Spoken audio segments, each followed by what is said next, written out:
Hello दोस्तों, स्वागत है आपका ऑनलाइन क्लासेज में। हम लोग कल देखे थे अजंता गुफा के बारे में। अजंता गुफा की क्षति, उसकी सुरक्षा के लिए क्या प्रयास किया गया, इत्यादि चीज़ों को देखे थे।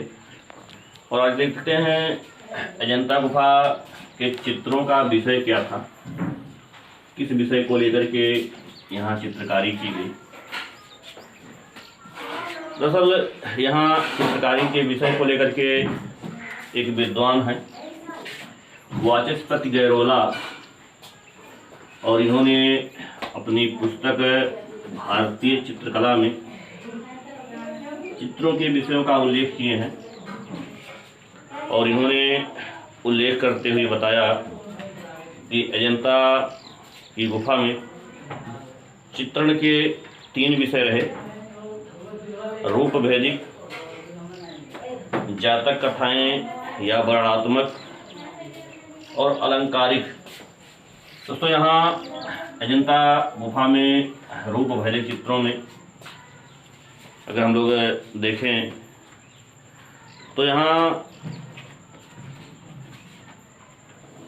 जो चित्रकारी हुई है, चित्रकारी के विषय के अंतर्गत बुद्ध के धार्मिक आध्यात्मिक स्वरूप जैसे बोधिसत्व पद्मपाणि, बोधिसत्व वज्रपाणि, माया देवी का स्वप्न, सृष्टि का चमत्कार, इत्यादि बहुत से विषय हैं। यह रूप भेदिक है, यानी इसका भेद है, एक रहस्य है।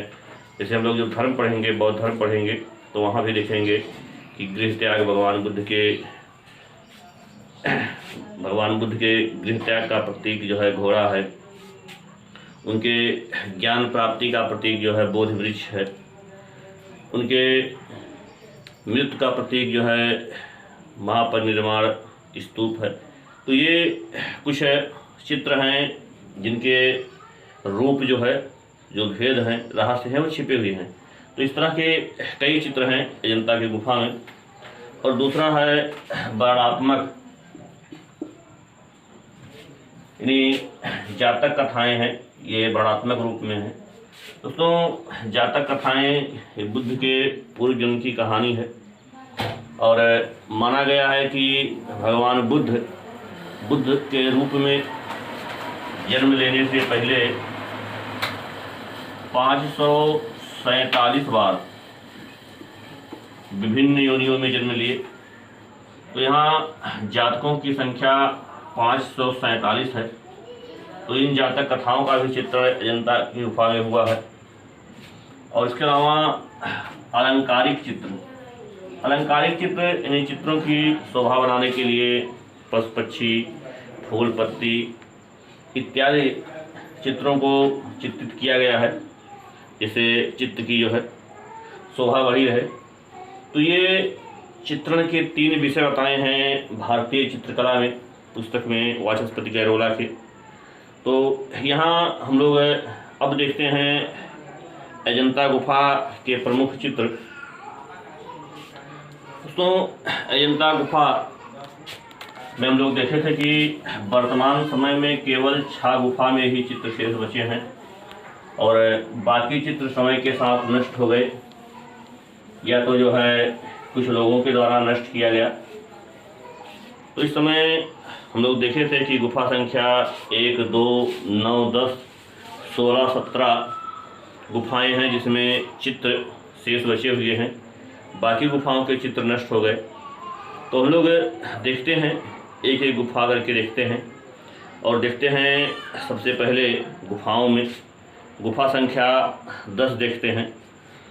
दोस्तों गुफा संख्या 10 हम लोग देखे भी थे कि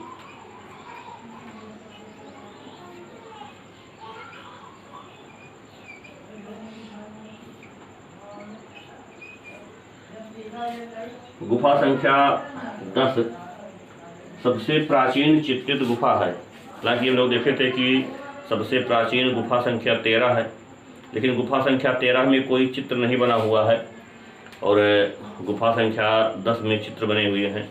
तो सबसे प्राचीन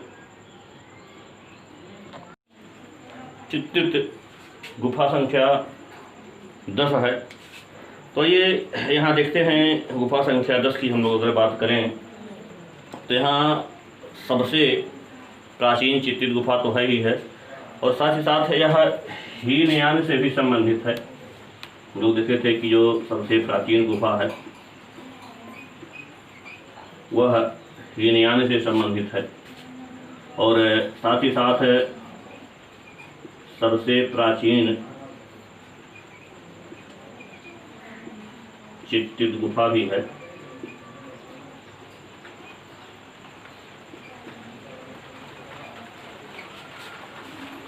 तो यहाँ हम लोग देखें कि गुफा संख्या 10 सबसे प्राचीन चित्रित गुफा है, और यह एक चैत्य गुफा है। लोग देखे थे कि अजंता में गुफा संख्या 9, 10, 19, 26, 29, 30 ये सब चैत्य गुफाएं हैं। तो ये एक चैत्य गुफा है।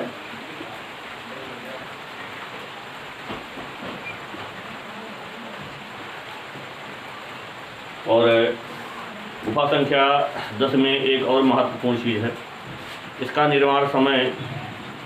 तो यहाँ इस गुफा का निर्माण समय लगभग 200 ईसा पूर्व प्राचीन है।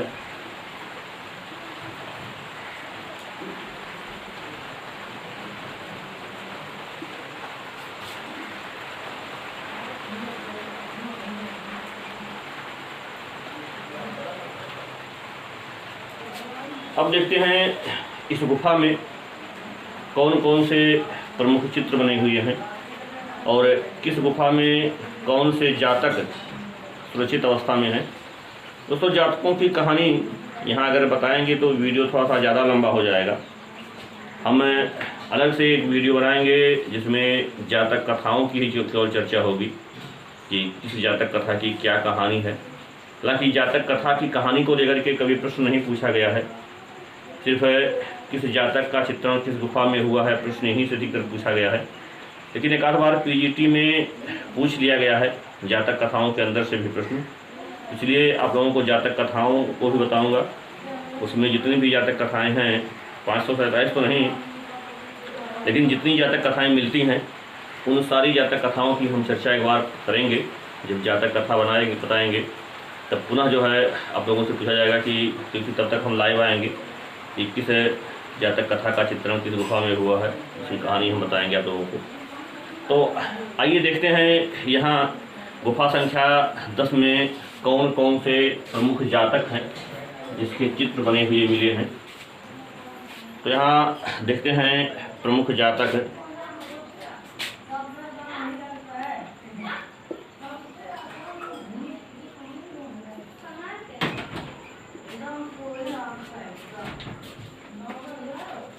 तो दोस्तों, यहाँ अजंता की गुफा में 2 जातक कथाएं मिली हैं गुफा संख्या 10 में। एक है छादंत जातक और दूसरा है श्याम जातक।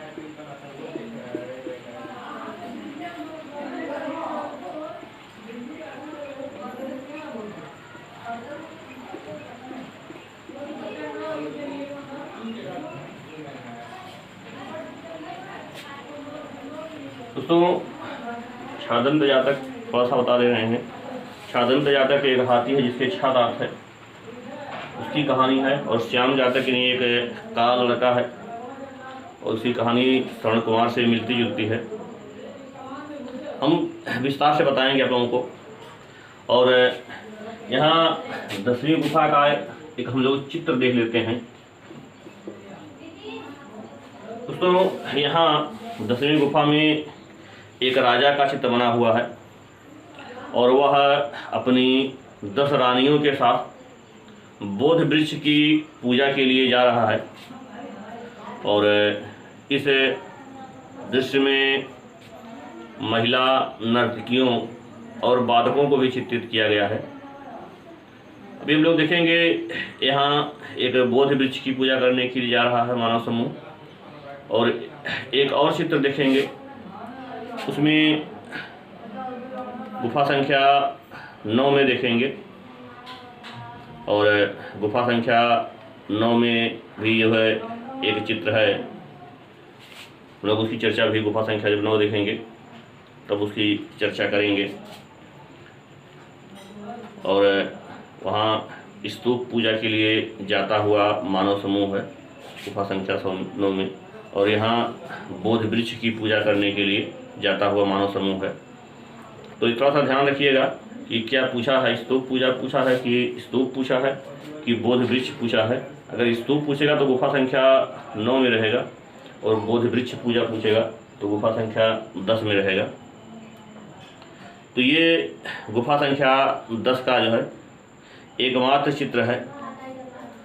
और गुफा संख्या 10 के पश्चात हम लोग गुफा संख्या 9 देखेंगे।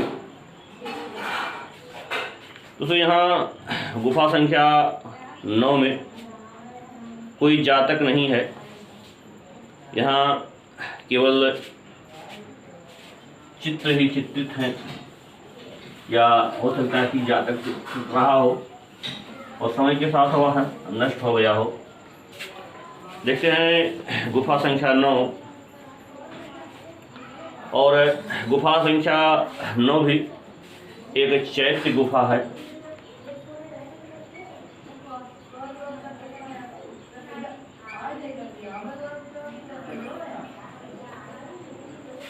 पहले भी बताया था आप लोगों को। और दोस्तों इसका निर्माण लगभग 400 वर्षों में हुआ, यानी 200 ईसा पूर्व से लेकर के 200 ईस्वी तक के बीच में इस गुफा का निर्माण हुआ। और यह निर्माण कार्य लगभग 5वीं सदी तक चलता रहा।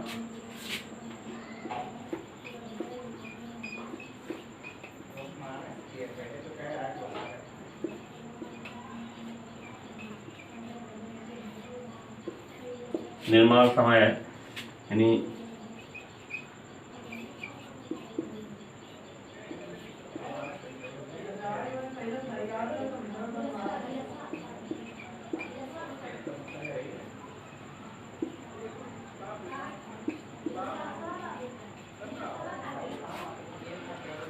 तो निर्माण कार्य लगभग 200 ईसा पूर्व से लेकर के 200 ईस्वी तक निर्माण कार्य हुआ, और लगभग 5वीं सदी तक यह निर्माण कार्य यहाँ चलता रहा।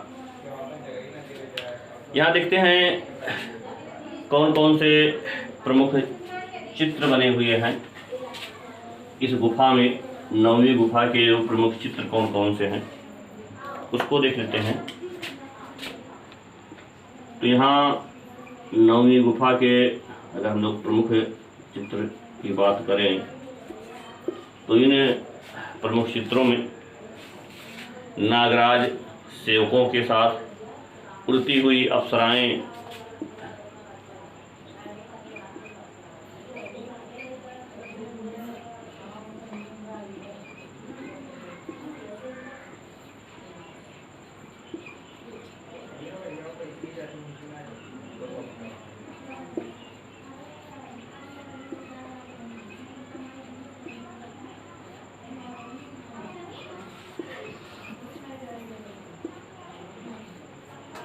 उड़ती हुई अप्सराएं, पशुओं का खेदा रूप यानी पशुओं को खदेड़ते हुए,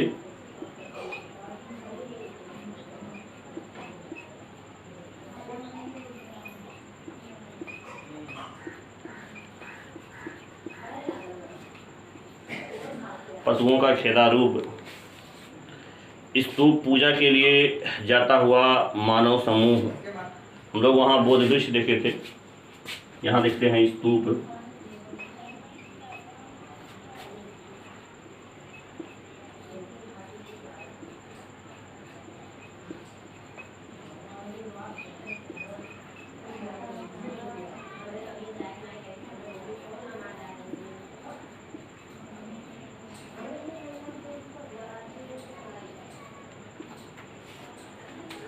तो ये गुफा संख्या 9 के प्रमुख चित्र हैं और आप लोगों को बताए थे गुफा संख्या 9 में कोई जातक कथाएं सुरक्षित नहीं बची हुई हैं, तो हम लोग चित्र देख लिए। और इन चित्रों के अलावा हम लोग देखते हैं गुफा संख्या 16। दोस्तों गुफा संख्या 16 और 17 बहुत महत्वपूर्ण है, क्योंकि सर्वाधिक चित्र इन्हीं गुफाओं में सुरक्षित बचे हैं। और अब हम लोग देखते हैं गुफा संख्या 16।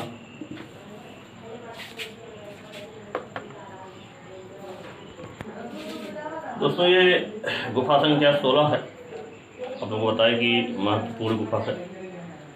यहाँ पर चित्र बहुत ज़्यादा हैं, हालांकि सबसे अधिक चित्रों की संख्या गुफा संख्या 17 में है, इसीलिए गुफा संख्या 17 को रंगशाला भी कहा गया है। अभी हम लोग आगे देखेंगे, लेकिन यहाँ देखते हैं गुफा संख्या 16। दोस्तों गुफा संख्या 16 का निर्माण वाकाटक वंश के एक शासक थे, उनके मंत्री थे बाराहदेव। वाकाटक शासक के मंत्री बाराहदेव, इन्होंने 470 से लेकर के 500 ईस्वी के मध्य इस गुफा का निर्माण करवाया था। और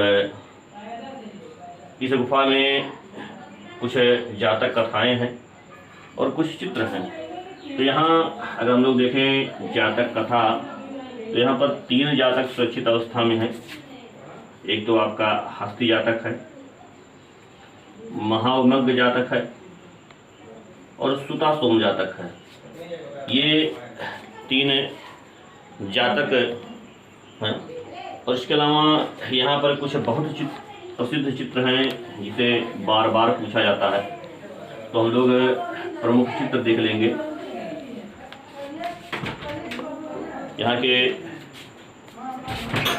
प्रमुख चित्रों में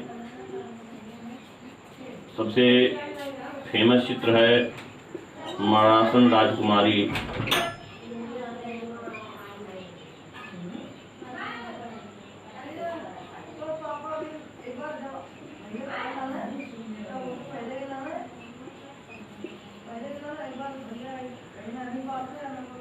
दोस्तों मरासन राजकुमारी अजंता गुफा का सर्वश्रेष्ठ चित्र है। गुफा संख्या 16 का सबसे सुंदर चित्र भी है। दोस्तों गुफा संख्या 16 का सबसे हम लोग देखें कलात्मक और भावपूर्ण चित्र, और इस चित्र में कष्ट, करुणा और दया के भाव को बड़ी कुशलता के साथ चित्रित किया गया है। दोस्तों इस चित्र की प्रशंसा में जे स्कूल ऑफ आर्ट के प्राचार्य ग्रिफिथ महोदय ने एक स्टेटमेंट दिया है कि फ्लोरेंस का चित्रकार इससे अच्छा रेखांकन कर सकता है और वेनिस का कलाकार इससे अच्छा चित्रों में रंग भर सकता है, लेकिन दोनों में से कोई भी इतनी सुंदर भाव अभिव्यंजना नहीं ला सकते जितनी मरासन राजकुमारी के चित्रों में लाई गई है। तो ये अपने आप में महत्वपूर्ण है इस चित्र को लेकर के, क्योंकि चित्र की प्रशंसा की गई है एक अंग्रेज के द्वारा। तो यहाँ हम लोग देखे हैं मरासन राजकुमारी, ये चित्र है, महत्वपूर्ण है और क्या स्टेटमेंट है ये महत्वपूर्ण है। और मरासन राजकुमारी के अलावा एक दिया गया है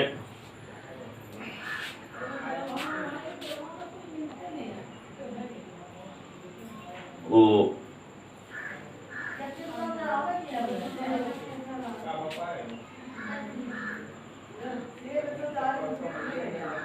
भगवान बुद्ध को वैराग्य की प्राप्ति कैसे हुई थी, उसके पीछे 4 कारण जिम्मेदार थे, ऐसा माना जाता है।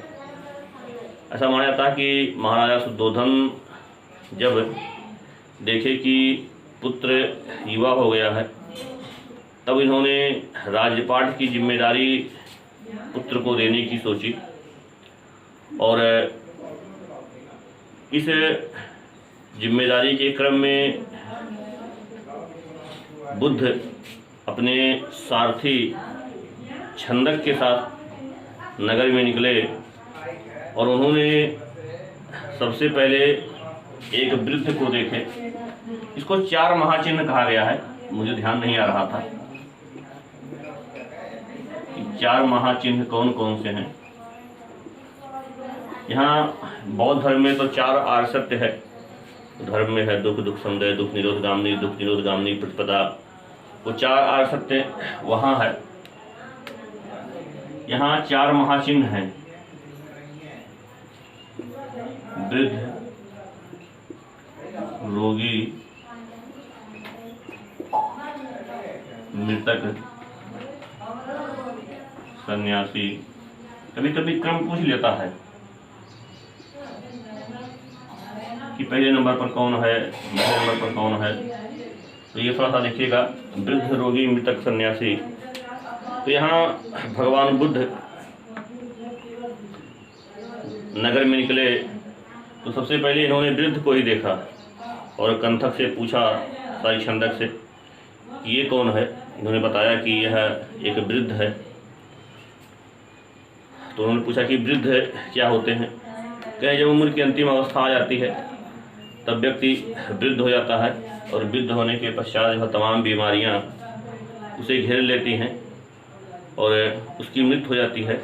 और सब वृद्ध होंगे, हम भी वृद्ध होंगे, आप भी वृद्ध होंगे। और उसके बाद में फिर दूसरे दिन फिर निकलते हैं और देखते हैं एक रोगी जा रहा है, किसका शरीर है, हाथ में डंडा लिए हुए है। बुद्ध ने पूछा अपने सारथी से कि ये कौन है। तो इन्होंने बताया कि ये एक रोगी है जो विभिन्न रोगों से ग्रसित है। व्यक्ति जब वृद्ध होता है तो तमाम रोग घेरते हैं, तो इसको भी घेरा गया है तमाम रोगों के द्वारा। एक दिन फिर निकलते हैं तो उन्होंने देखा कि एक व्यक्ति को 4 लोग लेके जा रहे हैं, यानी एक मृतक शरीर को ले जा रहे हैं 4 लोग। इसको देखे, पूछे कौन है। सारथी ने बताया कि एक मृतक शरीर है। तो पूछे कि सब मरते हैं, कि हाँ सब मरते हैं। उम्र की एक अवस्था आती है जहाँ सबकी मृत्यु होती है, आपकी भी होगी, हमारी भी होगी। उसके बाद में बुद्ध फिर थोड़ा टेंशन में हो गए। एक दिन फिर निकलते हैं और देखते हैं एक सन्यासी है जो प्रसन्नचित मुद्रा में है, चेहरे पर तेज है।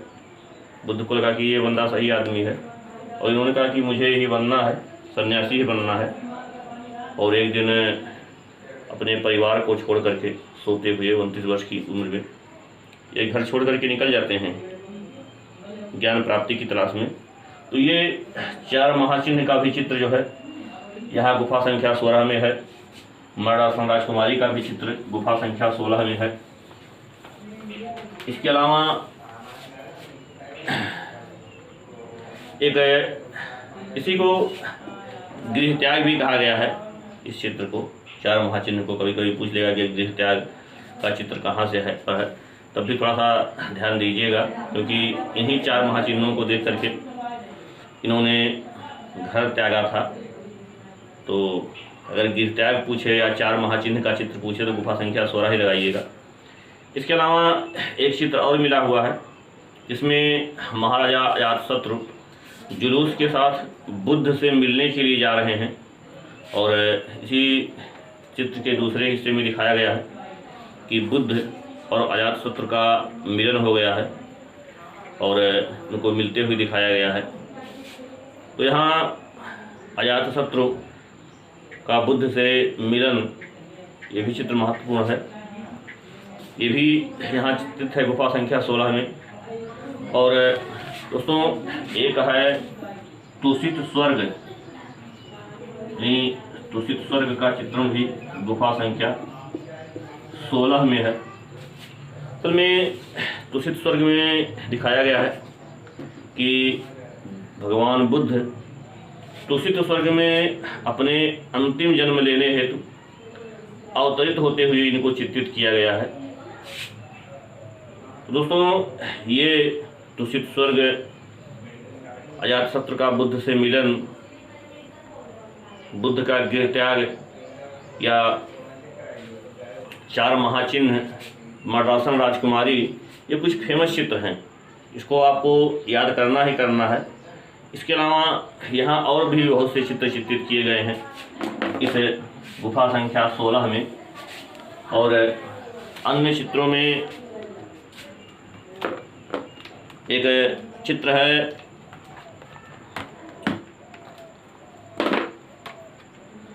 माया देवी का स्वप्न। असल में माया देवी का स्वप्न यह है कि जब भगवान बुद्ध माया देवी के गर्भ में थे और भगवान बुद्ध की माँ है और देखती हैं इनकी माँ एक दिन इनके गर्भ में सफ़ेद हाथी सूंड में कमल का फूल लिए प्रवेश कर रही हैं और इस स्वप्न को देख करके माया देवी विचलित हो जाती हैं और सुबह ये डोली और कहारों के साथ अपने मायके निकल लेती हैं कपिलवस्तु। लेकिन जैसे ही महल से 2-2.5 किलोमीटर दूर जाती हैं, पिपरावा नाम का स्थान था लुम्बिनी वन में, वहीं पर भगवान बुद्ध का जन्म होता है। और आज लुम्बिनी वन में जो है कुछ किताबों में दे दिया जाता है कि भगवान बुद्ध का जन्म लुम्बिनी में हुआ था। दोस्तों लुम्बिनी तो ठीक है जो है, लेकिन लुम्बिनी में अगर देखेंगे कहाँ हुआ था तो वो पिपरावा नाम का स्थान है जहाँ पर पैदा हुए थे। और आज इन्हीं की याद में एक कपिलवस्तु के शाक्यों ने एक स्तूप भी बनवाया है जो भारत का सबसे प्राचीन स्तूप भी है। हम लोग जब धर्म पढ़ेंगे तो वहाँ चर्चा करेंगे। यहाँ माया देवी का स्वप्न चित्र चित्रित है। इसके अलावा नागराज की सिंहासनारूढ़ प्रतिमा ये भी बनी है।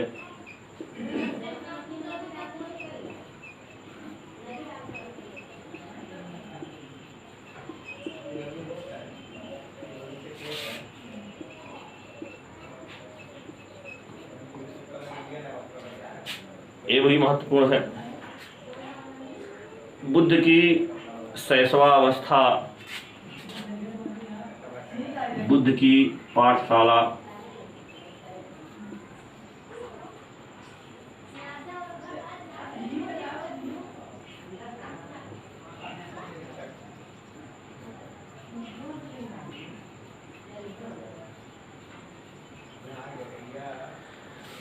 बुद्ध की पाठशाला के अलावा सुजाता की कथा है। सुजाता की कथा आप लोग जानते भी होंगे, जो ना जानते हो थोड़ा सा बता देते हैं।